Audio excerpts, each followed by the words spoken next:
We are live on Facebook now. Live in 1 second. Because so many people brought it planted. Every single seed is different. Every single seed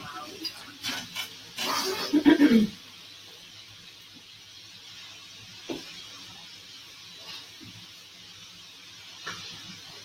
You are listening to WEFT Champaign 90.1 FM. Listen to Rootstock Radio every Monday at 5:30 p.m. on WEFT Community Radio. Coming up next is In the Know, a West-produced public affairs show that highlights locally available resources. Stay with us after that for Champaign Urbana Theater at 7 p.m., Monday night R&R at 8, live local music on Live Sessions at 10, and recorded local music on Champaign Local 901 at 11. We're going to go to some underwriting, and then we are going to get into our show.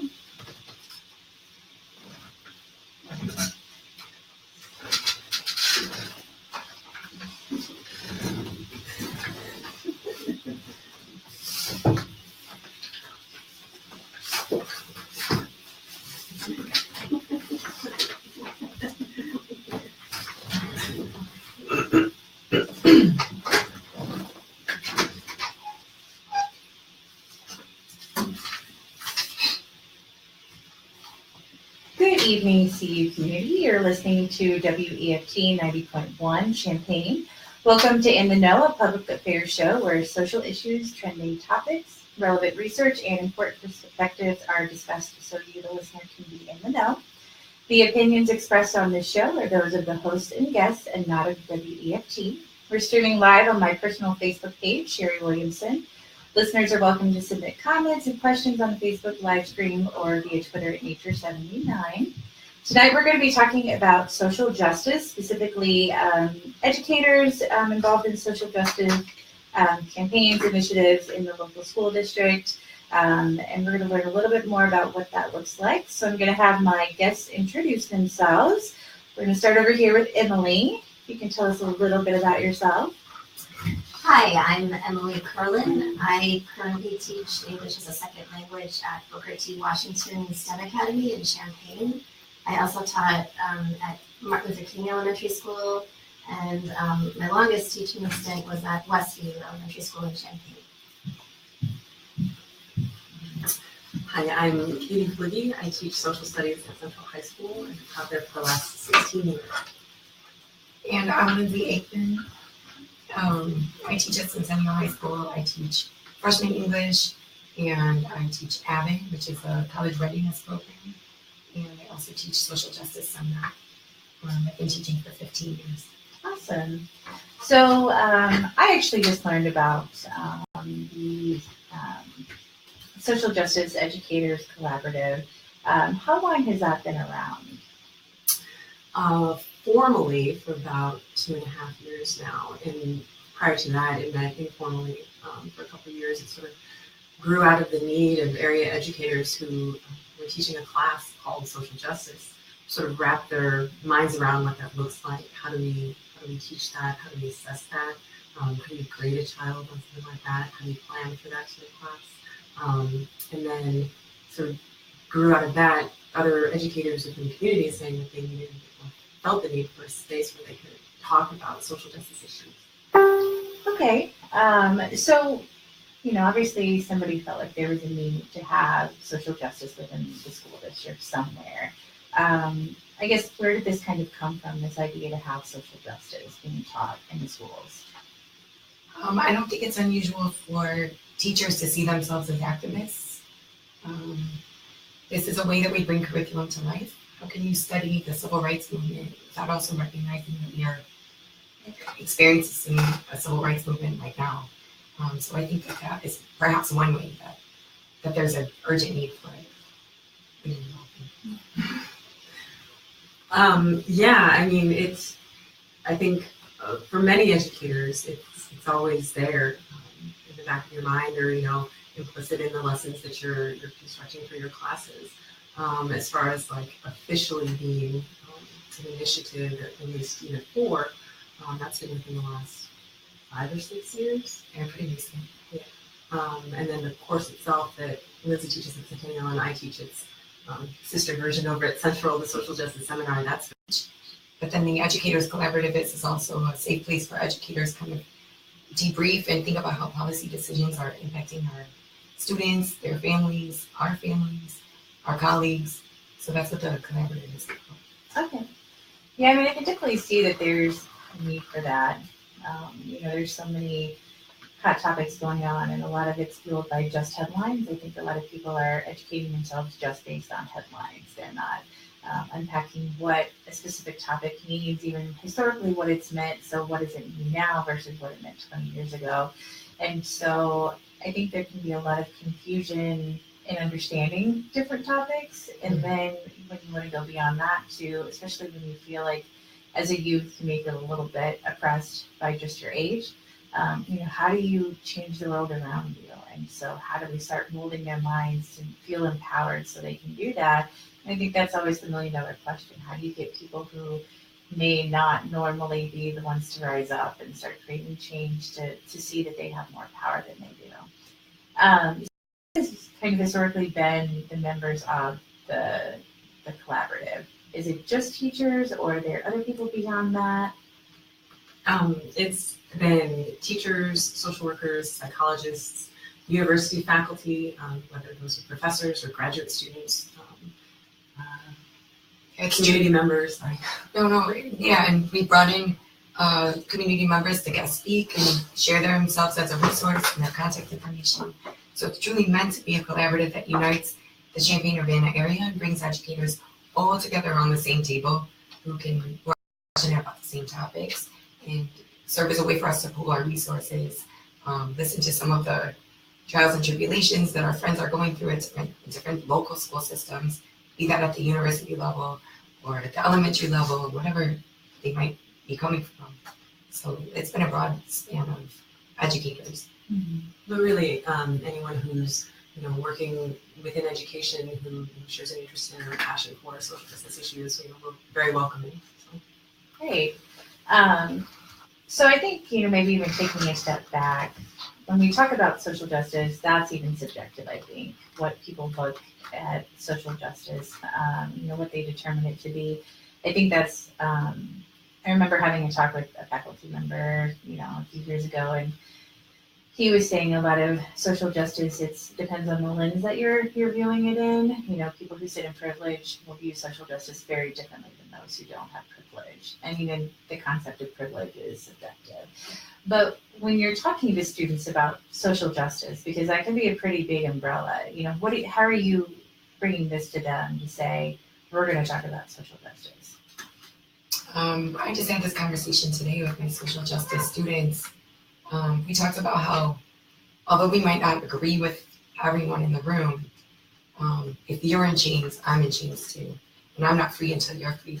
And so I put this charge on my students often that it is their responsibility to defend the rights of the people in our class and to build a community with each other, imitating how that works in a community as well. We talked about how people who have, even as recently as this weekend, showed up at a Black Lives Matter event, were supported the day before at a protest up against the chief's appearance in the homecoming parade.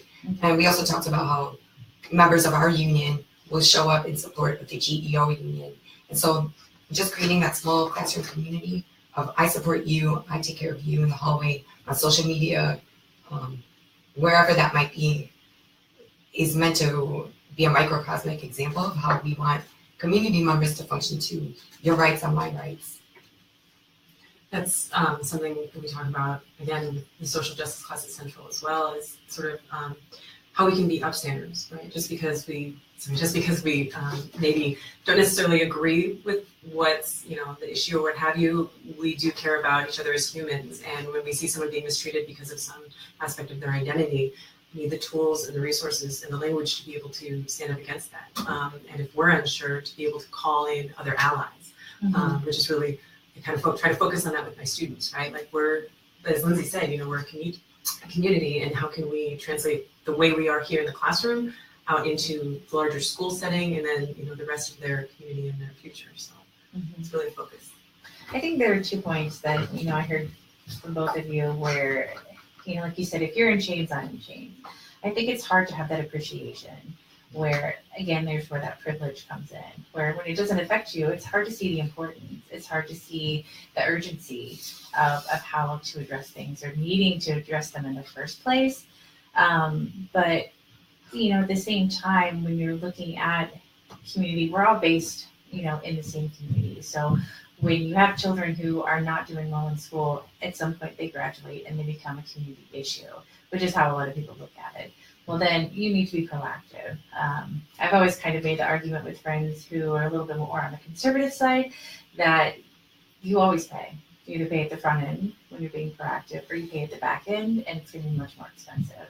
And so are you putting your resources out there up front to help students get where they need to go, and we're helping them not just achieve empowerment and social skills, but we're also giving them the education to springboard them into being a contributor once they're in the real world. And so I think sometimes that's how you appeal to people, is that you get that we're all sharing the same community. So if you want us all to be in a good place, then we have to look out for each other. But I think that's still very broad and generic to some people, especially when we're talking about very, very sensitive issues that are like chains. Mm-hmm. That I think is even harder for people to appreciate, because if they've never lived in chains, they've never had any obstacles, it's really hard to not have this, well, I was able to do it. Mm-hmm. Why are you able to do it? But also the idea that we can coexist and not have to share the same opinion all the time. I've explained when, I've worked with youth that, and even adults, that, even if you don't like somebody's opinion, you need to know that their opinion exists, because that is part of your reality. That is part of your community. If they don't voice that, then you may not recognize that that opinion exists out there, or that type of issue is going on out there. It's still there, whether you know it or not. But if you are aware of it, at least now you can see maybe where the changes are and how you can be a part of that. So, this is probably a laundry list of answers, but, when you're talking to the students, what do you see as the priority issues to address right now? Please call me. Okay. Well, I guess to back up a little bit, at the elementary level, what it means to think about and talk about social justice is a little bit more, well, I think my initial impression was when I kind of hit the ground as a teacher, I think I got so caught up in all the things that happen in schools, so busy with things, that I kind of forgot that was my original reason for going into teaching. It was about social justice. It was about promoting change. It was about equity. It was about, really looking at how these things get created in children at a young age. And then when I actually got into schools, I just got so caught up in it. And then I think there's also some kind, and I still have to work this out, but some sort of low-level resistance in elementary schools against having these kinds of conversations. There's this sense that kids aren't ready, or that they can't handle these issues, and so we just don't talk about them. But the fact is, this stuff happens in schools, whether we address it as teachers or not. And oftentimes they look like microaggressions, or maybe they look like, how we talk about Thanksgiving or Columbus Day. And those sorts of things have huge impact.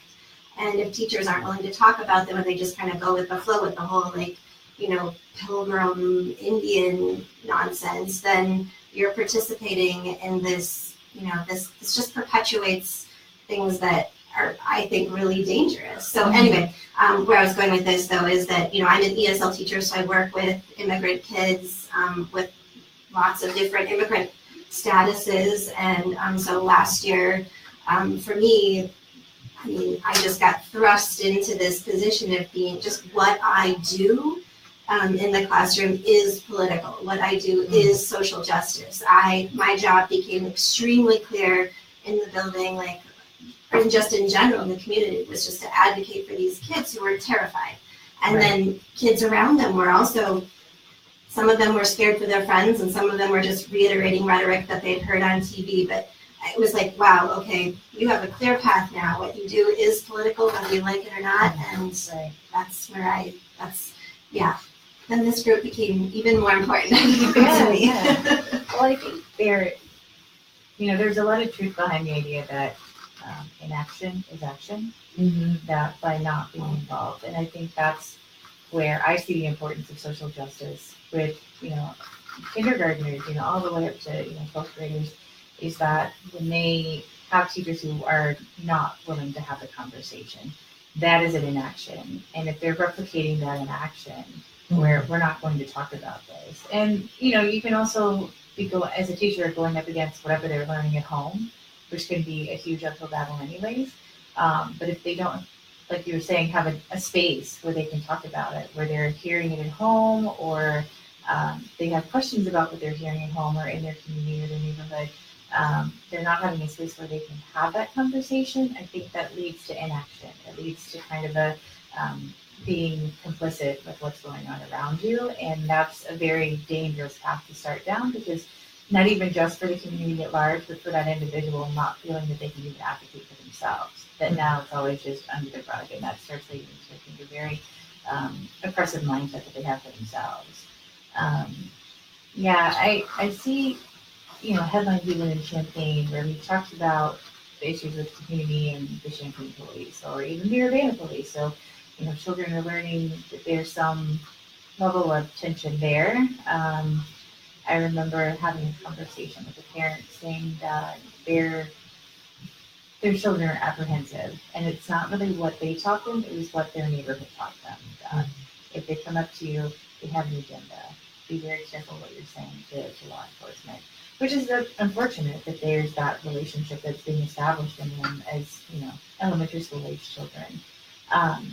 But, that's just, I think, one of our issues. Are there any other issues that you see specifically for our local community that we've seen come up in headlines in our own paper that, students are talking about, or we've had issues where, maybe we haven't had people talking about it, and now it's mounting and compounding itself? Well, I would like to say that at the high school level, the pledge is an issue, as and kind of how you were talking about students. Our young people are so plugged into media that they're having these conversations regardless, whether or not they're in academic spaces. They're having them on social media, and they're watching them play out on social media, and so then they reverberate hyper-locally. And so at Centennial, the Pledge of Allegiance is always an issue, and as students, and these are children of a revolution. I think we'll look back at this time and think about this as a revolutionary time. And just like we look back at pictures that are in black and white, and we think about that time as a sanitized moment in history, and it wasn't. It was tumultuous and dangerous and bloody and scary for people, as will this time be remembered. And so as students navigate, we're adolescents right now. Do I stand up for the pledge or not? I'm on the football team. Do I kneel or not at my home field? How is that different when I'm in a smaller town, in a local, in our region here? That might be one thing when you're on home turf, but it might be a totally different thing when you're in a nearby farm town. And how are these kids navigating that tension? It's difficult for them. It's dangerous for them in many ways. The dress code is another thing that comes up. And so all these things that we see about sexual harassment on the news, how that's playing out very hyper-locally for our students is through discipline data, school-to-prison pipeline, and over-policing of what young girls wear, specifically what young Black girls are wearing, the over-sexualization of their bodies, or over-policing of how their hair is or isn't. DACA is something, as Emily referred to, that we are all terrified about, and we are all on guard about, and paying close attention to how this will potentially separate families or our faculty. Issues around consent. I mean, as a parent of elementary age kids, I'm even talking about consent with my children who are 6 and 8 years old. Do you have permission for that? Do they have permission to do that to you? How does that feel? And then also LGBTQA rights, as that community is also under attack. It's a large portion of our demographic in this town. We are fighting on all fronts to make sure that our students and their rights are protected locally. So while these federal systems might be trying to eradicate their rights or undo some rights. You know, you see this is happening also with the disability community. Some of those laws under IDEA are being just kind of gutted right now. How can we continue to stay strong as a Champaign Urbana local community? How can our school districts stay strong? How can our teachers feel empowered to have these difficult conversations and see themselves as protectors of the rights of our students when so much of what we thought we knew about our institutions are crumbling? Mm-hmm. Well, I think it can even feel overwhelming. You know, you listed off a lot of things, and even just addressing one of those, effort, you know, manpower, it requires unification across the board. It can't just be, you know, it's good to have, for instance, like the LGBT community being in the forefront and pushing for this, but, you know, everybody needs support. And really, when you have the unification, you have the strength in numbers, that's when you start creating waves. When you start showing elected officials that, you know, remember us, we're the ones who got you in the position that you're in. We're the ones who elected you. Now you need to do what we elected you to do, which is to create change or sustain change for us. A couple shows ago, I had some individuals on who identifies transgender.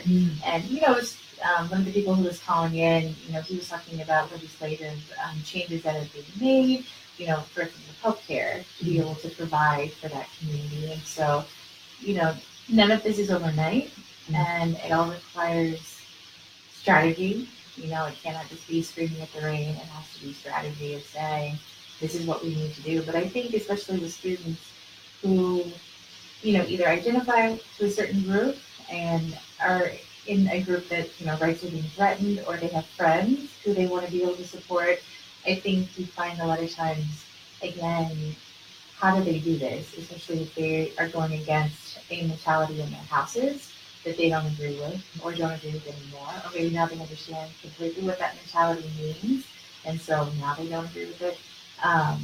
You know, I think it's great that you're talking to your elementary age kids. I've been doing that since my daughter, she's now 12, but, you know, she's always felt empowered to try to help because she gets that. She gets that, you know, helping others is the only way to accomplish, you know, any type of safe environment. That's kind of how she said it to me one time. If, you know, kind of like you were saying with change, if they don't feel safe, I'm not sure if I should feel safe, because if they're not protecting them, like if I can't count on the teacher or the principal to make them feel safe, I don't necessarily feel safe, because what happened to me in that kind of mentality. And so, right, and if we leave this job up to children or adolescents going to advocate for their rights, if we as teachers feel afraid to get into this, imagine how they must feel. Why would we leave this charge up to a group of 13-year-old students or 14, right, or 11? And like, if you're a part of a marginalized community that's under attack, it's even more dangerous right now to advocate for your rights. It might be more advantageous for you to withdraw and be in a protected place, which is where my white lady says privilege comes into play. I can't afford to be on the sidelines. I can't really afford it right now because the people I care about can't afford it. Right. And I think so much of that, I mean, one thing that we talk about a whole lot at the elementary level is modeling, right? And I think in a lot of ways, that's what I hope kids can learn from teachers who are involved in things in the community and who are, you know, sometimes it can look as simple as just critical thinking or, you know, calling kids out on microaggressions that might be happening in the class. But I think kids need to see that people are speaking up and speaking out, even in a school setting where appropriate. Well, it's always appropriate if there's injustice happening, but I think that kids know who their allies are in the school. They know who's willing to speak up and speak out and just fight for what's right. And I think that's the most important thing. They can point to those people and say, hey, I know these people have my back. They're fighting a good fight, you know? Yeah. Well, and like you said, you know, there's a lot to be said about modeling. There's a lot to see, especially, you know, I read an article that said, you know, a lot of the problems that we even see at the college level is this discomfort from minorities because they want to find comfort in seeing a professor, or even at the younger age of seeing an instructor that is the same skin color as them. And so even if you can't necessarily share their skin color, what else can you share to connect with them, to show them and empower them that they have a voice? It's a valuable voice. We want to know what you're saying, and you need to be able to use it to advocate for yourself, advocate for your family, advocate for your friends, your neighborhood. I think, kind of going back to this idea of privilege and people not necessarily being able to appreciate advocating for those whose, rights are in jeopardy, it's a very slippery slope when you allow the federal government to start discriminating based on anything. Mm-hmm. And I think it's very much what you all have been saying, that if we don't protect everybody's rights, then we're all possibly at risk of that. You see women's reproductive rights under fire. Well, women are a good portion of the country, and yet our reproductive rights are under scrutiny all the time. So you really have to understand that by protecting everybody, you're protecting yourself. Even if you just look at it from a self-centered place, it's still, you have to protect everybody if you want to ensure that your rights are always going to be, kind of a given, which I think we've seen, over the decades, that just because, there's an old document once upon a time that said these are your rights, they are not always supported by our government. So there's ways for the government to get around supporting and providing for your rights. So why have teachers get involved in this? Because some people are going to say, you're a teacher, you're supposed to teach. Social justice doesn't have anything to do with education. We don't need Noma Rays coming out of the graduating class. We want to make sure they're going to Harvard. So, when parents say, or anybody says, your teacher, stick to teaching, what do you tell them? I have a lot of things to tell people. One of the things is, and you started to touch on this as well, but our students inherit this community. Our students are this community, and we live in this community too. And so I have a lot of faith in Champaign-Urbana. This is a beautiful place to live.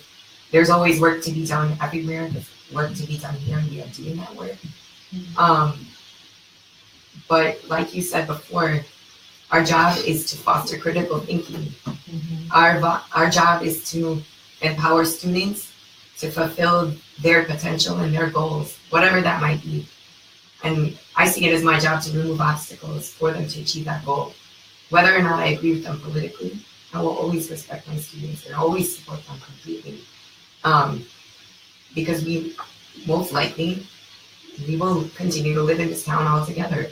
How often do we go to the grocery store and the kid checking us out is the kid who either did or didn't do well in our class, or we call to get our gutters repaired, and it's a former student or their father, right? So I want everybody to have what I have. I have a lot of privilege. I live a comfortable life. And so speaking on the opposite side of that selfish side that keeps people motivated to do this work, I just want people to have what I have. I didn't get questioned when I needed to get a loan to buy my home. I could look for home loans and properties in all parts of this town without question. Like, I have intergenerational wealth that allowed me to be able to feel comfortable navigating the home buying process, right? So there's advantages that I have that I'm able to recognize. And now all of them, I've worked through some of that. I just want people to have all the freedoms that I have. Sure.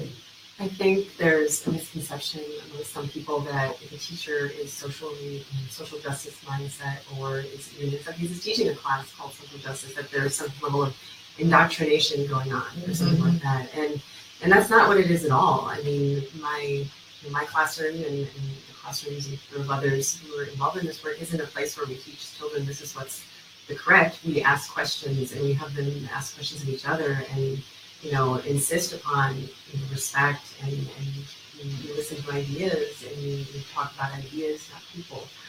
Research your ideas. Yeah, and be able to support your ideas. But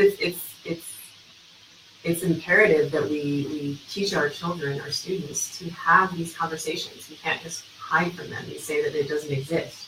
I mean, teaching children to have conversations about immigration and LGBTQ rights and sexism and sexual harassment. Like those are all issues that are going to come up. They're going to come up against, or if they haven't already. But when they leave, the safety of Central or Centennial or wherever they are for school.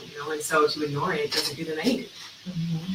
But I'm going to disagree with that just a little bit because I think people, teachers on the whole, can ignore it because most teachers are, in this community anyway, mostly white, mostly middle class, in my level, mostly women. And our group is mostly white middle class women, and I think we're really cognizant of that, and I think that makes the group. It's another reason the group is really important because we hold each other accountable. We have a responsibility to a lot of kids from a lot of different backgrounds with a lot of different challenges in their lives, and that makes us, as social advocates that aren't necessarily in that same space, like we really have to think about what we do and how we do it, and that's really hard to do that in isolation. You really have to do that as part of a community.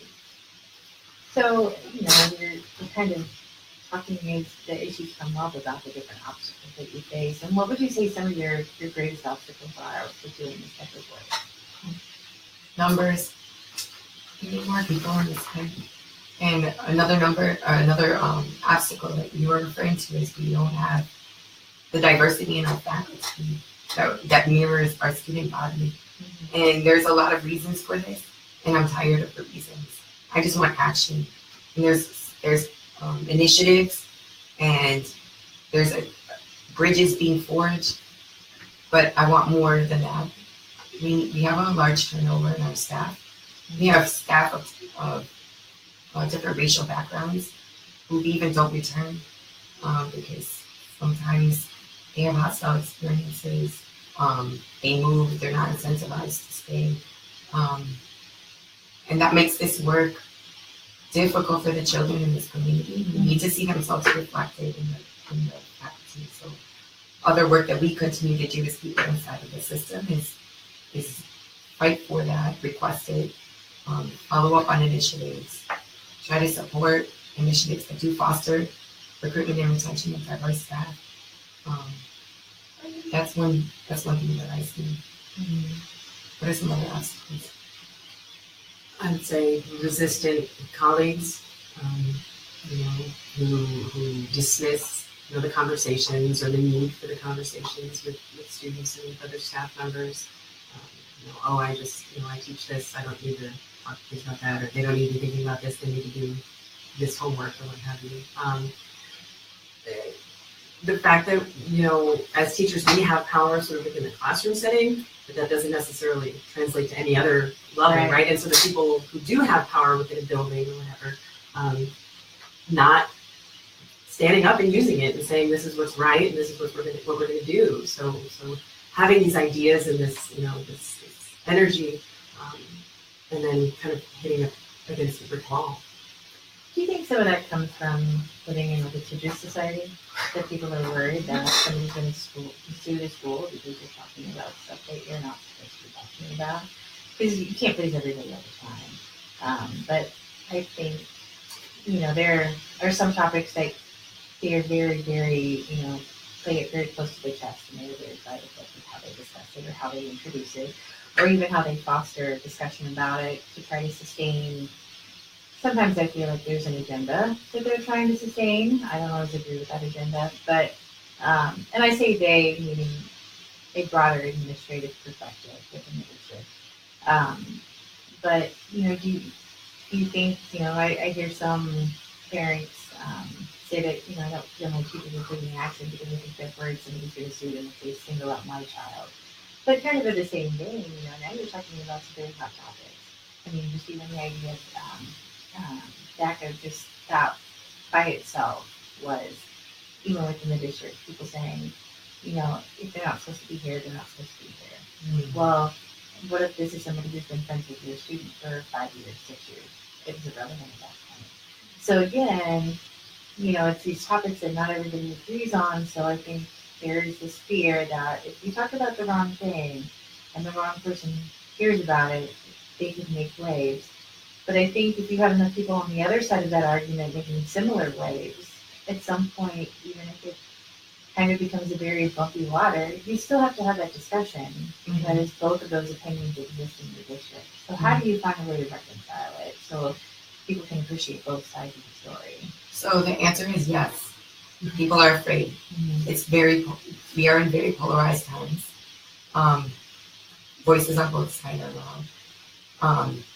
And it's a public school. We are supposed to serve all students. But that also is the beauty in the common ground. You keep bringing it back to the common ground and what is safe for all students. How are all students' rights being protected? And so I think there's common ground in all of these polarizing debates, right? And so, I do work with Moms Demand Action, which is a bipartisan/nonpartisan gun violence legislation group. And having these conversations about gun violence prevention, awareness, this is very polarizing too, but gun violence traumatizes many of our students here locally. It has traumatized staff members. We are all afraid of school shootings. And so isn't there a common ground that I can have a conversation with a person who's a gun enthusiast? Can we meet in the middle and think about mental health? Can we think about safety and how we all wish that people who use guns are better trained? Can we all think about how we all want our children to be safe? There's definitely a middle ground in each of these topics. And, marginalized communities have been doing this work for years and years. And so, step in, please. Well, the law goes both ways too. I mean, I'm sure there are people. I would guess that those people are more in the higher echelons that might be fearful of litigation in terms of the conversations that are happening in the classroom. But I would dare say that behind closed doors in a classroom, mostly what people are afraid of is just, I don't want to deal with the repercussions. I don't want to take that risk. I'm afraid to speak my mind, whatever that mind is. But there is, for example, a lot of teachers don't know that if there's a student who's being, a transgender student that's being bullied in the classroom, if a teacher doesn't step in for that child, they can be held liable for not responding. I mean, so there's a lot of protection that goes the other way too. I mean, if you allow hate to run your classroom or your building, there's protections for all of us in this country. So I think very little attention has been paid to the protections that our kids have too, and that hopefully the focus is shifting more in that direction. And the fight is very local, right? What is this local community going to stand for? What will the school district tolerate? What will they not tolerate? We have a thriving GSA that recently celebrated its 10-year anniversary year in this community. Our Pride Parade has grown each and every year to become more and more visible and more celebrated. And so the fight is very local, and the local communities to figure out where they will stand. And in a campus town, in a university town, it makes sense for a public school to stay strong and support the safety and the rights of all students. Yeah, I think there's, I think there's the frustration that a lot of people have, especially those who are kind of the ones who sit on the fence, who they want to be able to take action, but they're not quite sure how to do it, and so they've never done it. So again, inaction is action. But they're the ones who, when you see what happens in Las Vegas, all of a sudden it's, okay, this is serious. You have 500 some people who are injured by one person. Yes. And so now we're seeing that people are getting more creative with how they're attacking society. We don't have to have, Charlottesville and Vegas to know that these things are happening. Yes. They're happening in smaller numbers, but they're happening and they're creating waves. They're fostering a climate within our society that's unhealthy. I try to stay not necessarily in the middle, but stay open-minded to, what their political views are. But I do think that we have a commander or two who during his campaign did not set a good precedent for the country with the type of very derogatory things he said, very hateful things that he said. And now, we have him saying things that were, talking about essentially what's tantamount to sexual assault. If Harvey Weinstein now is coming to fire, he's not the only one. Now we just have Kevin Spacey who came out today, in more ways than one came out. But, we have all these situations where we are waiting until the worst case scenario happens. And then all of a sudden that lights the fire under some people. But again, if it's not happening right here in my backyard, is it going to happen? Do you have a fuller sense of security? Or do you think that if it does happen, we're prepared to respond? I think that's also a false sense of security as well. Because what does that mean to respond? Well, for me, I'd rather not respond. I'd rather be proactive to keep it from happening here. We have all the resources here. Yeah. And we are in a university town. Yeah. So it is happening in this community. There are a lot of violations happening in this community, but there's also all the resources available, right? And so if all these community organizations and the teachers and the academics and the students and the people in the town pull together and work together, the solutions are right there. I came from a big city where you couldn't call the mayor and talk to the mayor. You couldn't access the chief of police. Here in this town, both of these towns, where it takes 10 minutes to get from one end to the other, it's so possible to create solutions. So I'm optimistic that the resources are here. I think sustainability is one of the bigger obstacles. We can definitely get people to come out who can do a protest, who can be a part of an actual event. I was just talking about this with some PTA parents that, you can always have a meeting. Meetings are easy. It's sustaining it. It's creating an action plan. So whatever you talked about in that meeting is not just talk. That's always been what's frustrated me, is that I think there are a lot of incredibly knowledgeable people, well-connected people, resourceful people who will come to a meeting and talk about, we're going to do this, and this is how we solve it. And then it just blows in the wind after that. And there's nothing to sustain that. So I can see how some people might be, at best, cautiously optimistic when they hear that this is a group that's coming together to help. You see in the newspaper that there's another group that's talking, I think, Champaign, to talk about some type of, kitting and creating. But then it just kind of goes away, and then you don't know more about it. And I think that's disheartening, especially to those who feel like maybe somebody's going to step in on their behalf and maybe try to push something, and then get taken away. Which is why I think it's imperative that students learn how to do this. So then they are the ones who can say, we're not going to just talk about this. We're actually going to do something. And we don't have to wait until we're in college. We can start doing it right now. So, what kinds of things are students working on right now? What type of things are the collaborative, are there special projects that you work on, or is it just a continued wave of movement, or how is it compartmentalized? Well, I think it's both, honestly. Lindsay and I both have the privilege of, I don't want to say teaching, because we really more facilitate the courses, but social justice seminar at each of the high schools in Champaign, and it is taught over in Urbana as well. But so they do something every semester. It's a semester-long course called the YPAR Project, which is Youth Participatory Action Research. And basically, the students, after sort of, building a vocabulary and understanding of issues, look to their school and community for something that they see as a problem, or something that is related to social justice that can potentially they can find a solution to. And so they research it. The past several years at Central, they've conducted surveys and interviews, looked at scholarly writings about the topics, whatever they may be. They've done policy analysis for the district. What does the handbook say about this? And then what does that look like in relation to discipline data, something related to that? And then they propose a solution. So, in the past, we've had sexual harassment as one of the topics, or institutional racism and its effect on students at Central High School. So they're really, within that class itself, doing, they're identifying issues that they want to research, doing the heavy lifting of the research, and then not just pointing out that this is a problem, but saying, here's 5 ways that we can address this within our building, which is really incredible to see. And then we forged a collaboration with the university, and so the students are also presenting this, or soft publishing this research, the ethnography of the university department over at U of I, and so our students are presenting this alongside undergrad and even graduate students. Professors are attending their research presentations. So there's a lot of exciting work that does happen. And then we also have job-embedded professional development at the district. And so I'm facilitating a PE strand on out of the textbook, extending learning into the real world. And so I'm working with a team of teachers, and we're thinking about change making and innovation, and how to bring some of these change making and innovation mindsets back to our classrooms.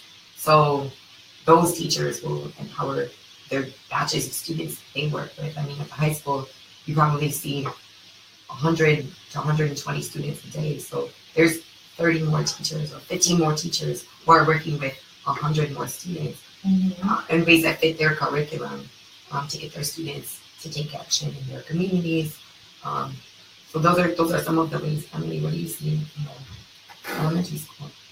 Well, in our building, I mean, I'm just new to the school, so and of course at the elementary level, it does look quite different. I know that there's the AVID program, there's DREAM, there's we're doing a lot of things right now to sort of we had information on the announcements about Diwali and trying to kind of get kids more aware of the diversity in our school, and trying to really learn more about it in ways that aren't just superficial, but really, what is Diwali? Who celebrates it? What language do they speak there? What does the language sound like? Just really kind of getting more into, the meat of it, instead of just like, oh, well, what food did they eat? And, I don't know, just what dress did they wear? Right. Kind of trying to deepen that a little bit more. So that's the kind of stuff that I'm interested in promoting at my school. And I have to say, I feel like I have, there are a lot of other people in my building that are interested in that kind of thing as well. We've talked in the past at the high school level. Lindsay and I both help run these. We call them real talks, but basically it's students coming together, usually giving up a lunch hour or staying after school to have conversations with adults from the building as equals. So that the power dynamic sort of is pushed away for an hour or what have you, around topics like cultural appropriation or policing or sexual harassment, all of those things. And so I know we had talked at past teacher, SJC meetings about how could that possibly be translated down to the elementary level, and still sort of trying to wrap our brain around that, and how can we figure out a way to help kids, even at the elementary school, have conversations on maybe a smaller scale and less emotional and what have you, or emotional contentious issues, I don't know. But these are conversations that teachers are having because we're sitting in this this space once a month, hearing each other talk and trying to help each other problem solve. And this is something I'm seeing in my school. How can I address that? Well, this is what we've done here. Let's talk about this. And it's not an immediate fix, but the conversations are taking place. So. Yeah, like at the last meeting, this is a perfect example of why this group is so valuable to me. I have been kind of thinking about, well, I'm part of the LGBTQA task force in Unit 4, and it's kind of morphed quite a bit over the last few years. But in the last meeting, I thought, I really feel like there's a need at the elementary level for GSA, but I've never seen it. Is there any precedence? And I don't think there is. So that's kind of my personal, one of my goals this year, this school year, is to try to see if I can make one of those. That's great. Yeah, I mean, I think that has to do with education. I've told a lot of my friends that, my daughter's known terminology around transgender for a really long time. And I think a big part of that is if we don't have the words to use to communicate with somebody from a different group than you're in, it can be very hard to find a way to bridge that conversation in the first place when you try to see this person as somebody completely different than you, versus having a conversation with your child saying, this is a person, I'm giving you terminology to understand, what it is about them. But that's, my daughter recognizes that's just the very basic uniform static approach. That behind all of those terms is a person. Yes. And so she was actually in this video with me when I had my conversation, my show on transgender. And she was talking about the GSA that did represent, and that was something that she definitely wanted to be a part of, because for her, she was saying, she loves that there are so many different types of people who are part of it, and that she loves the idea that, people can have that safe space to come and just be together, not even have to have an agenda, but just kind of come and be together. And that, for her, it gives her a chance to show visibility that she is a support to somebody. So just by being there, even if she doesn't know the person, maybe they can recognize her as a support within the school if, something ever happens. And I think that's, where this is such a pivotal, piece of work that teachers can do is when the parents aren't stepping in to facilitate those conversations.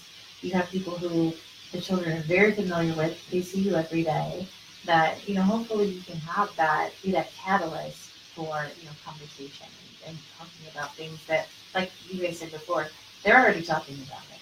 It's not that they're not talking about it, but are they talking about it in the right way?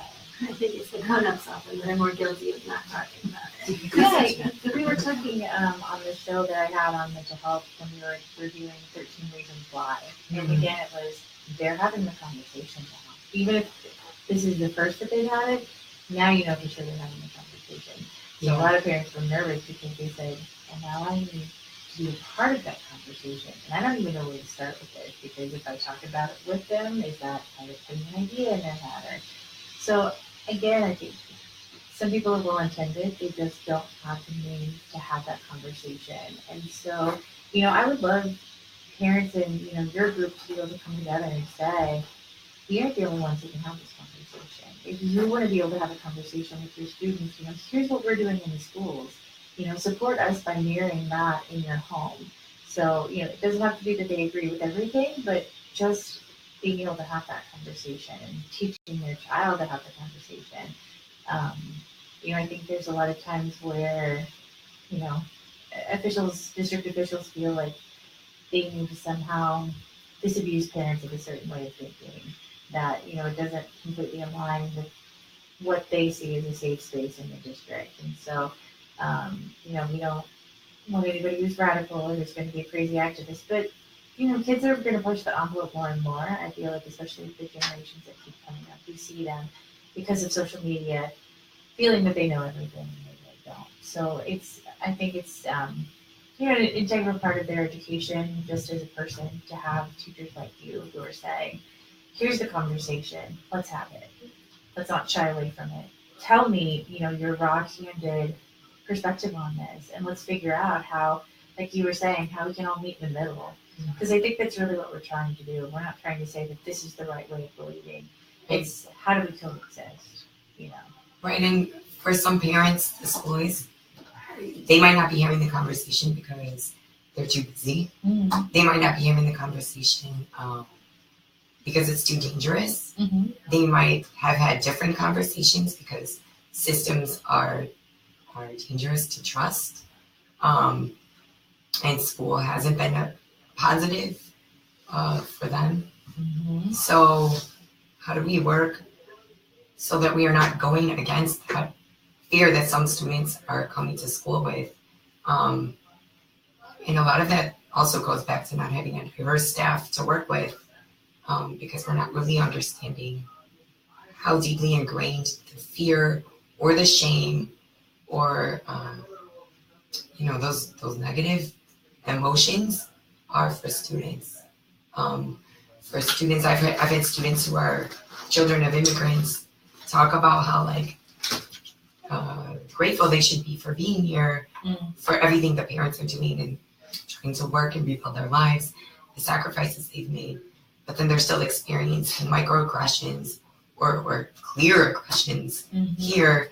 And aren't they grateful for what they have, but then aren't they also still entitled to feel upset by things that they're experiencing, misunderstandings of their culture? So it's so layered and nuanced.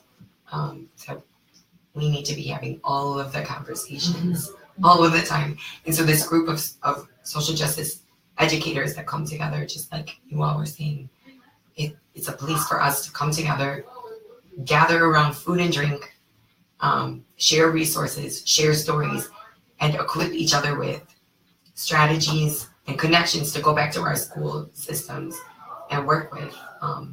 We don't do homework for this group. Teachers are already overworked and underpaid. So this is a place that you come to. We don't take action together because we are all in our own delegated ways doing this work daily.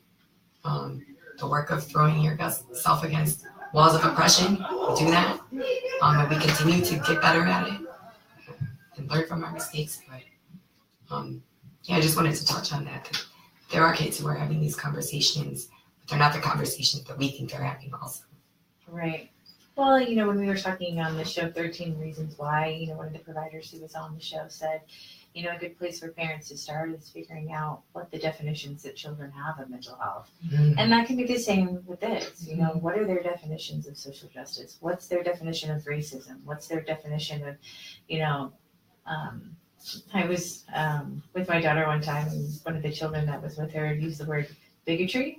Mm-hmm. And I said, do you understand what that means? Mm-hmm. He had no idea, but he had heard it. And he had heard it specifically in reference to certain people. And so again, for him, it was just this word. So I think, you can still find adults who they think they understand what an idea is. They think they can conceptualize what, the broader scope is with that word or that term. And yet they're so, they're narrow-sighted with how they're looking at it. They're not seeing it for exactly how it's impacting them, how it could impact them, how it could impact the people that they love. And so, if you have parents who, again, they're kind of at a loss for how to start this conversation, what would you recommend to them? Because obviously, like we said earlier, there's a whole laundry list of things that we can talk about. But how do you start having a conversation just so your student knows that if they hear something or they see something, that they can come to that parent? Because I think that's also where we have the problem is when that conversation's not happening, their parent's not their source, their main source. They're going somewhere else. My first recommendation to everyone, students and parents and teachers, is to diversify your social media feed. Your social media feed should be, there are places to have like your safe echo chamber, but then there are also places, maybe Facebook is your safe echo chamber place, but maybe Twitter is your place for diversity. Look at like the different viewpoints that are represented and who you're following and whose opinions you're hearing, so that you can, just like you talked, Emily, about modeling, these conversations are happening. How do we leverage the resources that we have, like social media, to help us find ways into this conversation? I mean, there's always articles about like, right now Halloween and the cultural appropriation costumes articles are really big and they're circulating. So that can be a way into this conversation. Or there are articles about like top 5 things white people can do to get involved in the fight for equality for trans rights, right? So the resources exist and they are out there. Social media is a quick way to do it. What else do you guys think? Well, I know, so I think right now, I just think it's so important for grown-ups in kids' lives, whether they're teachers or parents or community members, to realize that, our kids are in crisis. And right now, a lot of the buildings in Champaign, the teachers are being trained in trauma. And I know this must sound crazy to people who come in from outside of education, but there actually is this thing now called a trauma-informed school, which sounds like a horrific thing. I think ultimately yeah, you get where I'm going, but it's like such a sad thing to have to be informed about. But I think our kids are in crisis. And in our trauma training this year, we learned that our kids here in Champaign County, we have twice as many reports to DCFS as they do in Cook County. We have twice as many kids who are victims of abuse or neglect as there are in Cook County. And there are twice as many violent crimes reported here as in Cook County. So, our kids are in crisis and we need to be responsive to them. So yeah, I learned some of that information when I was at the Racial Justice Task Force about the statistics of Champaign County versus Cook County, and it's kind of staggering when you think about what we're experiencing here, because again, that kind of goes to that false sense of security. But yeah, there's obviously so much more that can be talked about when it comes to social justice. So this will be one of, a few shows we're probably going to have around this. Thank you guys again for being here tonight to talk about this. Like I said, we are at the tip of the iceberg. We're talking about this kind of thing. So again, thank you guys for being on here. We will definitely have you guys on again if you're open to it, to come back on and talk about things. Thank you for spotlighting us. Yeah. Thank you so much. No problem. So this show will be archived on my Facebook page. You can also catch it on Tumblr at In the Know 217. Next week, let's see, what is our date? I'm kind of off on my days. Next week, we are going to be talking about addiction, specifically the opioid crisis that we're experiencing as a country. So tune in then. We'll have quite a few guests who are going to come on, share their expertise.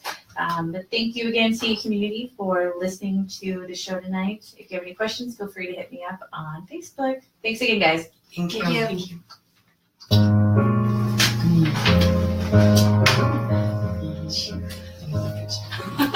Told you it was going to get warm in here. Nice show, ladies. Thank you. Thank you Yeah. so much. That was an interesting experience.